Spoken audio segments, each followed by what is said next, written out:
आज घोटिया आंबा जो स्थान है, इस स्थान पर विश्व आदिवासी अधिकार दिवस मनाने को लेकर के आप तमाम सगाजन, तमाम साथीगण यहाँ पर उपस्थित हुए हैं। मंच पर हमारे पूर्वज पुरखे हमने विराजमान किए हैं, तो जाहिर सी बात है कि हमारा जो नेतृत्व है, हमारा जो मार्गदर्शन है, वो हमारी पूर्वज पुरखा शक्ति के माध्यम से हो रहा है। तो मैं आज की जो बात है उस बात को रखने से पहले यहाँ की जितने भी पूर्वज पुरखा शक्ति जो आज हमारे बीच में नहीं है, लेकिन उनका आशीर्वाद हमारे साथ में, उनको नमन करना चाहूंगा, उनको जोहार करना चाहूंगा। और इस कार्यक्रम में आज तमाम साथीगण यहाँ आए हैं। आप तमाम साथियों को खूब खूब जोहार। जय आदिवासी, जय वीर प्रदेश। साथियों, आज जैसा हम सबको इस बैनर के माध्यम से पता चल रहा है कि विश्व आदिवासी अधिकार दिवस, इससे कुछ दिन पहले 9 अगस्त के दिन हमने एक कार्यक्रम मनाया, विश्व आदिवासी दिवस। दोनों का नाम एक जैसा दिख रहा है, बस फर्क इतना सा दिख रहा है, आज का जो कार्यक्रम है वो अधिकार दिवस है। अधिकार दिवस को लेकर के बात हो रही है, और वो पूरे विश्व के अंदर जितने भी आदिवासी हैं, उन आदिवासियों की मूल संस्कृति, बोली, भाषा, रीति रिवाज, परंपरा की पहचान को लेकर के उस दिन बात हुई। अब आज की जो बातें हैं वो तमाम बातें आदिवासियों के अधिकारों को लेकर के बात हो रही है। जब बात अधिकारों की आ जाती है तो आप यहाँ पर जितने भी साथी बैठे हो, आपसे मैं पूछना चाहूंगा कि आपके गांव में जो स्कूल खुला हुआ है, उस स्कूल में 78वां स्वतंत्रता दिवस मनाया हमने। जैसी बिल्डिंग चाहिए वैसी बिल्डिंग आज की डेट में है क्या? किसी एक के ग्राम पंचायत में तो होगी, एक के गांव में तो होगी कि नहीं? साहब, मेरे यहाँ पर जैसी हमको बिल्डिंग चाहिए, जैसी स्कूल की बिल्डिंग होनी चाहिए वैसी बिल्डिंग है, वहाँ की बाउंड्री है, वहाँ का शौचालय है, वहाँ की टेबल कुर्सी चाहिए वो है, वहाँ पे कंप्यूटर व्यवस्था चाहिए वो है, वहाँ पर लेबोरेटरी जो चाहिए वो है। ऐसा कोई किसी ग्राम पंचायत का एक आध स्कूल हो तो बताओ भाई, किसी एक गांव में हो तो बताओ। आप इतने साथी बैठे हो, किसी गांव में है क्या? अधिकार की बात हो रही इसलिए कह रहा हूं। जब 78वां स्वतंत्रता दिवस मनाया, देश आजाद थायो 78 आपने दिवस मनाविया, बना बाद भी आज कड़ा गांव में एक स्कूल व्यवस्थित नहीं है, तो क्या अधिकार मिला हमको?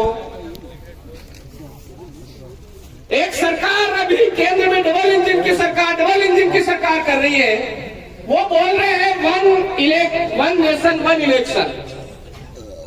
अरे वन नेशन वन इलेक्शन की आप बात कर रहे हो, पर शर्म नहीं आ रही क्या आपको कि इस पूरे देश के अंदर जो शिक्षा व्यवस्था है वो 4 चरणों में विभाजित कर रखी है? क्या एक देश और एक जैसी शिक्षा व्यवस्था होनी चाहिए या नहीं होनी चाहिए? होनी चाहिए। क्या ऐसा हो रहा है? नहीं हो रहा है। चलो शिक्षा की बात छोड़ो, एक देश और एक जैसी स्वास्थ्य सुविधाएं, ऐसा हो रहा है क्या? शिक्षा व्यवस्था को छोड़ो, उससे दिमाग मजबूत होता है, इस वजह से उसको एक जैसा नहीं कर रहे होंगे, लेकिन स्वास्थ्य व्यवस्था तो एक जैसी होनी चाहिए ना। वो स्वास्थ्य व्यवस्था भी आज की तारीख में अलग अलग हो रही है, वो भी अलग विभाजन कर दिया उसके लिए भी। और भी जितनी बहुत सारी ऐसी चीजें हैं जिनकी सख्त जरूरत है, उन चीजों की तो पूर्ति हो नहीं रही है। और बाप वो कह रहे हैं डिजिटल इंडिया, पता नहीं कौन कौन से इंडिया ला करके हमको बेवकूफ बना करके राजतंत्रात्मक व्यवस्था लागू करने की साजिश स्टेप बाय स्टेप की जा रही है। हमारे इस दक्षिणी राजस्थान के अंदर शिक्षा व्यवस्था कैसी होनी चाहिए, कैसी नहीं होनी चाहिए, उसको लेकर के बहस नहीं की जा रही है। स्वास्थ्य व्यवस्था कैसी होनी चाहिए, कैसी नहीं होनी चाहिए, उसको लेकर के बहस नहीं हो रही है आपस में। आज यहाँ पर जो भौतिक सुविधाएं कैसी होनी चाहिए, कैसी नहीं होनी चाहिए, सड़क, पानी, बिजली होनी चाहिए नहीं होनी चाहिए, उसको लेकर के बहस नहीं की जा रही है। अभी केवल धार्मिक ढोंग दतुरों पर हमारे दिमाग को केंद्रित करके उलझाया जा रहा है। जो हमको उलझा रहे हैं उन लोगों को अच्छी तरह से पता है कि आदिवासी कौन है कौन नहीं है, लेकिन वो जानबूझ करके हमारे दिमाग को उलझाना चाहते हैं। कैसे? जैसे पंचायती राज में हमारे लोगों को कहां उलझा रखा है, हैंडपंप और पशुवाड़ा केटल सेट में उलझा रखा है। सही या गलत?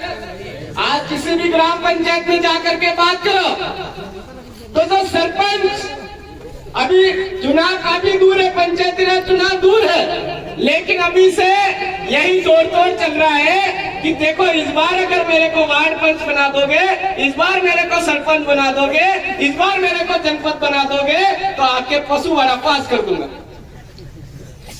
आपके केटल सेट क्लियर कर दूंगा, तेरे को मेट बना दूंगा।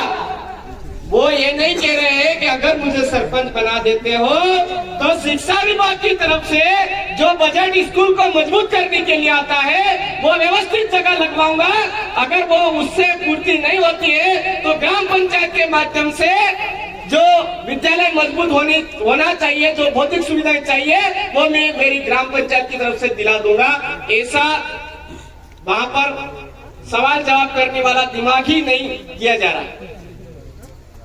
तो हमको समझने की जरूरत है मेरे साथियों कि आज हमारे क्षेत्र के अंदर शिक्षा को लेकर के बात होनी चाहिए। वह धार्मिक ढोंग दतुरों के मामले में हमारे दिमाग को केंद्रित करके उलझाया जा रहा, हमारे दिमाग को फंसाया जा रहा है। आज हमारे इस क्षेत्र के अंदर बार बार न्यूज आती है कि उस क्षेत्र के अंदर पेट के गर्भ के अंदर बच्चे की कीमत लगाई गई और उसका कीमत तय कर दिया गया। किसी एक नाबालिग बच्ची और नाबालिग बच्चे को बेच दिया गया 15,000 में, 20,000 में। अरे जब खाने के लाले पड़ रहे हैं तो वहां पर इन चीजों की जरूरत की पूर्ति कैसे की जाए उस पर बात नहीं होती है। यहाँ पर जो स्वास्थ्य है वो सबका गड़बड़ा चुका है। स्वास्थ्य को नुकसान पहुंचाने वाली जो बातें हैं, अंग्रेजी शराब, उसके ऊपर पाबंदी लगाने की बात नहीं की जाती, उसको लेकर के बात नहीं होती है। सट्टाबाजारी पहले थोड़े थोड़े शहरों में चल रही थी, अब गांवों में पहुंचा दी गई, उसको बंद करने की बात नहीं की जा रही है। असंवैधानिक गलत कामों को बढ़ावा दिया जा रहा है और जो मूल बातें है जिससे लोगों का दिमाग आगे बढ़ता है, दिमाग विकसित होता है, जिससे एक मानसिक क्षमता वृद्धि होती है, उसको फैलने से रोका जा रहा है। आज आदिवासी परिवार मानसिक जो विकास है, मानसिक भौतिक क्षमता है, उसको बढ़ाने के लिए मंचों के माध्यम से लोगों के अंदर जन जागरण पैदा कर रहा है, तो उसको रोकने के लिए जरूर काम हो रहा है। तो हम सबको यह समझने की जरूरत है मेरे साथियों, यह पहचानने की जरूरत है कि सही कौन है और गलत कौन है। कोई बात नहीं, आज आरक्षण के नाम पे हमको गुमराह कर रहे होंगे, लेकिन एक बात थोड़ा सा विचार करिए कि बार बार आदिवासी परिवार के मंचों के माध्यम से, सामाजिक मंचों के माध्यम से बोला जा रहा है कि आर्टिकल 244(1) की मूल भावना के अनुरूप आरक्षण व्यवस्था लागू होनी चाहिए।